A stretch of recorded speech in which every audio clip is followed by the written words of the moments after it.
Legenda, pada akhir dinasti Qing, ada hutan di dekat desa. Ada seorang wanita, menyihir para ulama masa lalu. Ketika itu mengungkapkan niat jahatnya, kemudian menyerang. Dengan kekuatannya, bahkan para pendeta pun tidak berdaya. Dan ada beberapa orang yang tahu, wanita ini jatuh ke dalam iblis hanya karena seorang pria. Dan kisahnya mulai diceritakan. Putri dari keluarga Cao Yu, sering bertemu diam-diam dengan seorang pendeta bernama Chang Zaitian.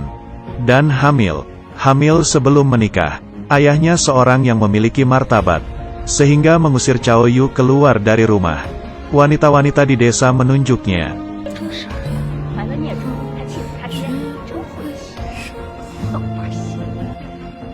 Dan yang membuat Cao Yu sedih adalah, di saat Chang Zaitian mengabaikan istrinya, kemudian menjadi menantu di Xiangfu, Cao Yu yang disiksa, kepalanya terbentur ke batu, darahnya menodai tempat tersebut, di atas bunga peoni kembar. Kemudian bunga putih itu berubah menjadi Cao Yu yang baik hati dan lemah lembut. Sedangkan bunga merah menjadi Cao Yu yang hatinya penuh benci dengan pria. Dan kisah ini dimulai dari Chang Zaitian yang sudah pergi bertahun-tahun, kembali lagi ke kampung halaman, dan dimulai di perjalanan pulang dengan mengendarai kuda. Di sampingnya juga ada Jiading. Kepulangannya kali ini adalah perintah yang diberikan untuknya. Chang Zaitian yang pulang ke desa ingin pergi melihat keluarga Cao, tapi kepala desa memberitahunya keluarga Cao 6 tahun yang lalu digeledah oleh bandit di gunung, dan tidak ada satupun yang tersisa. Kemudian di malam hari, dia bertemu dengan seorang wanita, yang persis dengan Cao Yu di tahun itu. Tapi dia tidak tahu, Cao Yu yang sekarang, hanyalah yang menuruti perintah untuk bertugas, yaitu mengambil nyawanya. Chang Zaitian di tengah malam, melihat suatu cahaya di dalam kamar. Setelah melihat, ternyata seorang wanita yang cantik, dan mulai menggoda Chang Zaitian. Ia yang kaget pun mulai membaca. Tekan tombol suka ya. Kemudian, si wanita melihatnya, dan mendorongnya ke atas kasur. Tapi di saat itu, seorang pendeta mendorong masuk ke dalam. Kemudian perempuan itu menghilang. Ia adalah Chang Zaitian. Sedangkan wanita yang menjadi iblis itu adalah Cao Yu. Jiading yang melihat itu, memperingati tujuan perjalanan mereka. Ternyata, Jiading adalah orang yang diperintahkan oleh sang putri untuk memantaunya. Dan tujuan perjalanan mereka adalah untuk membunuh Cao Yu. Ternyata alasannya seperti ini.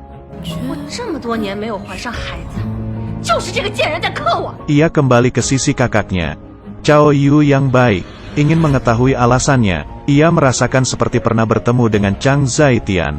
Dan kakaknya yang penuh rasa benci memberikannya penglihatan kejadian dulu.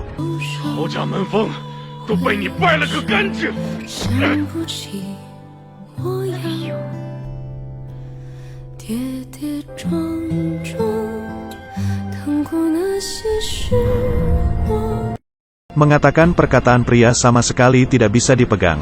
Di sisi lain, pendeta melakukan ritualnya. Dengan hanya satu lemparan, bendera tertusuk di tanah, membuktikan ritual ini akan berhasil. Chang Zaitian tiba di dekat bendera. Kemudian, langit berubah menjadi gelap. Wanita yang berbaju merah terbang turun dari atas, dan kelopak bunga berubah menjadi belati yang tidak bisa dihancurkan, dan mengarah ke Chang Zaitian.